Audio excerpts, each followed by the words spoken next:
Hey, what's up guys? Welcome back to Manish Perfect Tech. நான் Manish. After Effect என்ன? After Effect எதுக்கு use பண்ணுறது? After Effect கற்றுக்கிட்டா எனக்கு என்ன யூசேஜ் இருக்குது? ஸோ இந்த மாதிரி பல கேள்விகள் இருக்குது. ஸோ அதற்கு எல்லாத்துக்குமே பார்த்தீங்கன்னா இந்த வீடியோவில் பதில் இருக்குது.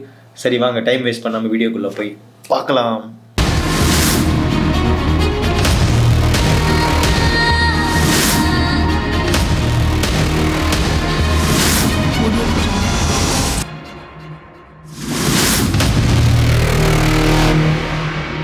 ஏற்கனவே சொல்லியிருந்தோம் ஆஃப்டர் எஃபெக்ட் டுட்டோரியல்ஸ் வந்து ஸ்டார்ட் பண்ணணும்னு.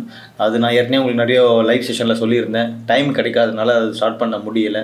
அது மட்டும் இல்லாமல் ஆஃப்டர் எஃபெக்ட் ஸ்டார்ட் பண்ணோன்னா நம்ம வந்து பார்த்திங்கன்னா அது ப்ராப்பராக இருக்கணும். ப்ரீமியர் ப்ரோ விட இன்னும் ஒரு 100 மடங்கு வந்து பார்த்திங்கன்னா நம்ம வந்து சூப்பராக அதை பண்ணணும். அப்போ தான் வந்து பார்த்திங்கன்னா வீடியோ க்ரியேட் பண்ணிட்டு எனக்கும் சரி பார்க்க உங்களுக்கும் சரி அது ஒரு சாட்டிஸ்ஃபேக்ஷனாக இருக்கும். இல்லைனா வந்து ஏதோ பேருக்கு வீடியோ போட்டோம், நீங்கள் பேருக்கு வீடியோ பார்த்தீங்கன்றது அதுக்கு வீடியோ போடாமே இருக்கலாம். ஸோ அதனால தான் வந்து பார்த்திங்கன்னா ஆஃப்டர் எஃபெக்ட் வந்து கொஞ்சம் அந்த இன்டர்ஃபேஸ் எல்லாமே வந்து பார்த்திங்கன்னா பக்காவாக ப்ராப்பராக ரெடி பண்ணி அது எப்படி நம்ம வந்து அவுட்புட் கொடுக்குறது, எவ்வளோ ஈஸியாக கொடுக்குறது, எந்த மாதிரி மெத்தடில் கொடுக்குறது அப்படின்றத ஒரு ப்ராப்பராக ப்ரீ பிளான் பண்ணி வச்சுருந்தோம் ஓகேங்களா. ஸோ அதனால தான் இது கொஞ்சம் டைம் ஆகிடுச்சு. கிட்டத்தட்ட ப்ரீமியர் ப்ரோ பார்த்தீங்கன்னா அது அவ்வளோதான். அது ஏன்னா இதுக்கு மேலே அது திணிக்கிற மாதிரி இருக்கும். மெயின் இன்டர்ஃபரன்ஸ், அதோட ஸ்ட்ரக்சர், அது எப்படி யூஸ் பண்ண எல்லாமே சொல்லி கொடுத்தாச்சு. இதுக்கப்புறம் நம்ம பண்ணோம்னா நம்ம புதுசாக திருப்பி அதே டெம்ப்ளேட்ஸ் அதே மாதிரி இதுதான் பண்ணணும். மற்றபடி அதை நீங்கள் ட்ரை பண்ணி பார்த்தீங்கன்னா தான் உங்களுக்கு ப்ரீமியர் ப்ரோ கற்றுக்க முடியும். இப்போ ஏன் நம்ம வந்து ப்ரீமியர் ப்ரோ ஆரம்பிச்சுட்டு நம்ம ஆஃப்டர் எஃபெக்ட் ஆரம்பிக்கிறோம்னா, ஏன்னா ப்ரீமியர் ப்ரோ வந்து பார்த்திங்கன்னா ஓரளவுக்கு நம்மளுக்கு எல்லா ஸ்ட்ரக்சருமே இருக்கும். எடிட்டிங்கு, அப்புறம் வந்து பார்த்திங்கன்னா கிராஃபிக்ஸு, அப்புறம் மோஷன் ட்ராக்கிங், இது எல்லாமே ஓரளவுக்கு இருக்கும். ஸோ அதை கற்றுக்கிட்டு நம்ம வந்து பார்த்திங்கன்னா ஆஃப்டர் எஃபெக்ட் கற்றுக்கணும்னா இன்னுமே நம்மளுக்கு கொஞ்சம் பண்ணுறதுக்கு வந்து பார்த்திங்கன்னா ஈஸியாக இருக்கும். Premiere Pro already Premiere Pro எல்லாமே பண்ணியிருப்பீங்க. ஸோ அதோட கொஞ்சம் இதுதான் வந்து டிஃப்ரென்ஸ் தான் இதில் இருக்க போகுது ஆஃப்டர் எஃபெக்டில், ஓகேங்களா. ஸோ அதனால் வந்து பார்த்திங்கன்னா ரொம்ப பெரிய டிஃப்ரென்ஸ் இருக்காது.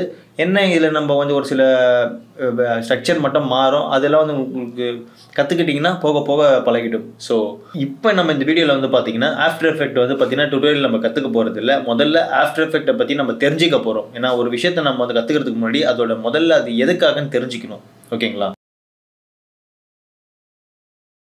ஆஃப்டர் எஃபெக்ட் என்னது? ஆஃப்டர் எஃபெக்ட் என்னதுன்னு பார்த்தீங்கன்னா நம்ம வந்து சினிமாலையும் சரி, இல்லை ஒரு அட்வர்டைஸ்மெண்ட் இண்டஸ்ட்ரியிலும் சரி, இல்லைனா மற்ற எந்த ஒரு இடத்துலையுமே வந்து பார்த்திங்கன்னா ஒரு மோஷன் கிராஃபிக்ஸ் ஆகவும் இல்லைனா வந்து பார்த்திங்கன்னா ஒரு அனிமேஷனாகவும் க்ரியேட் பண்ணுறதுக்கு யூஸ் பண்ணுற அப்ளிகேஷன் தான் இந்த ஆஃப்டர் எஃபெக்ட்.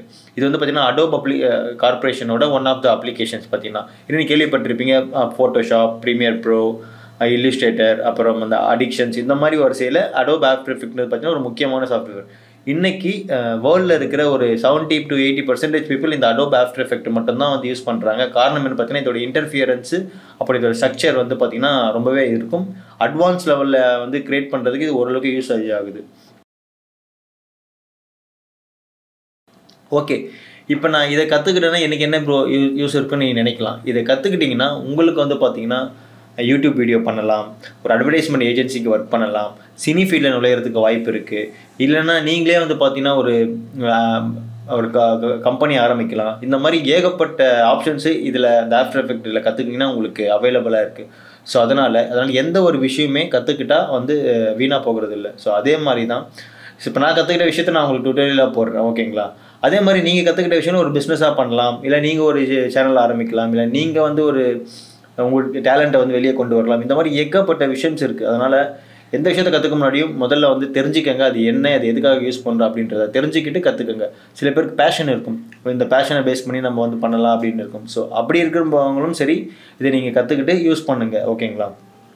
ஃபார் எக்ஸாம்பிள் இந்த குக் வித் கோமல் ஷோலாம் பார்த்துருப்பீங்க. அதெல்லாம் பார்த்தீங்கன்னா அந்த ஷோ வந்து ஹிட் ஆனது காரணமே அந்த எடிட்டிங்கும் அதோட அந்த ஆஃப்டர் எஃபெக்ட் மட்டும்தான் காரணம்.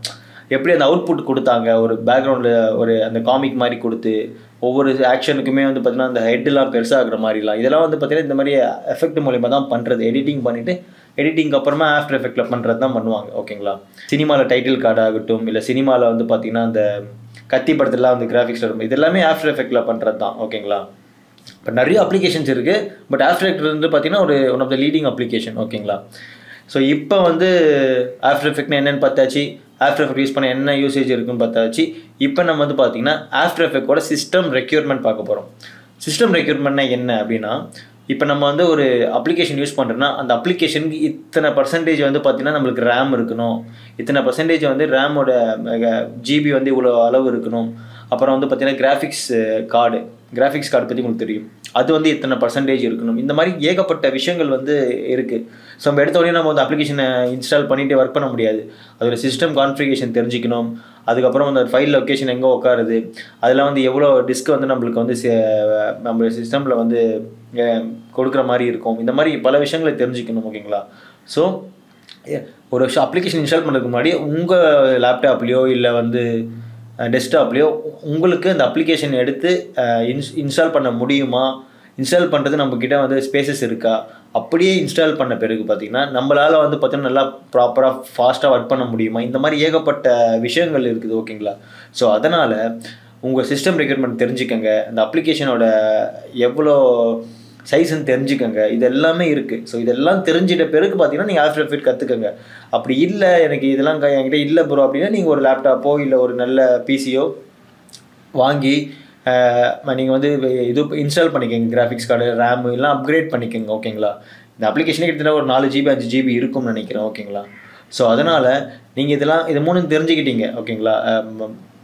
ஆஃப்டர் எஃபெக்ட்னா என்ன, ஆஃப்டர் எஃபெக்ட் எப்படி யூஸ் பண்ணால் என்ன நம்மளுக்கு பெனிஃபிட் இருக்குது, அப்புறம் ஆஃப்டர் எஃபெக்ட் யூஸ் பண்ணுறதுக்கு நம்ம என்ன சிஸ்டம் ரெக்யர்மெண்ட், இது எல்லாமே ஓரளவுக்கு பார்த்துணும். ஓகேங்களா?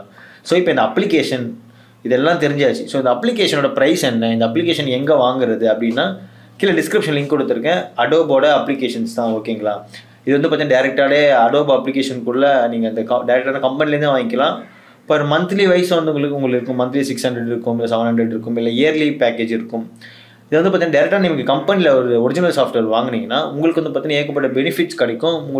உங்கள் சாஃப்ட்வேருக்கு எந்த பிரச்சனையுமே இருக்காது. ஓகேங்களா? நீங்கள் வந்து கிராக் யூஸ் பண்ணாலும் சரி, இல்லைன்னா வந்து அதர் இல்லீகல் சாஃப்ட்வேர் எதுவுமே யூஸ் பண்ணாலும் அது வந்து யூஸ் பண்ணலாம். ஓகேங்களா? பட் நான் யூஸ் பண்ணக்கூடாதுன்னு சொல்லி யூஸ் பண்ணலாம். பட் ஆனால் அது 100% வந்து பார்த்தீங்கன்னா குவாலிட்டியாக இருக்குமான்னு எனக்கு தெரியாது. ஓகேங்களா?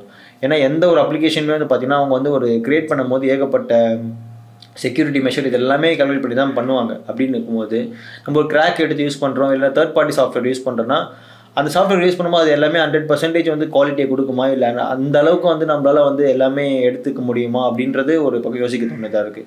ஸோ அதனால் நீங்கள் கிராக் யூஸ் பண்ண வேணாம்னு நான் சொல்லலை, யூஸ் பண்ணுங்கள். அதே சமயம் உங்களுக்கு வந்து ஒரு 100% சாட்டிஸ்ஃபேக்ஷன் கிடைச்சதுன்னா நீங்கள் வந்து அதை யூஸ் பண்ணலாம். இல்லை எனக்கு கிடைக்கலாம், நீங்கள் ஒரிஜினல் சாஃப்ட்வேர் யூஸ் பண்ணலாம். உடனே நீங்கள் வந்து கேட்கக்கூடாது என்கிட்ட ப்ரோ லிங்க் கொடுங்க டிஸ்கிரிப்ஷனில் இருக்கா இல்லையா அப்படின்னு கேட்கக்கூடாது. நான் வந்து சொல்லி தான் கொடுக்க முடியும். ஏன்னா ஒரு சாஃப்ட்வேர் உருவாக்குறது ஒரு கம்பெனியோட ரொம்ப கஷ்டமான விஷயம். ஸோ அப்படி தேவைப்பட்டவங்க நீங்கள் டேரெக்டாக நான் கீழே அந்த கம்பெனியோட பர்ச்சேசிங் லிங்க் வேணால் கொடுக்குறேன். பட் கிராக் வந்து என்கிட்ட கிடையாது, நான் வந்து அதை சுத்தமாக வச்சிடல. ஓகேங்களா?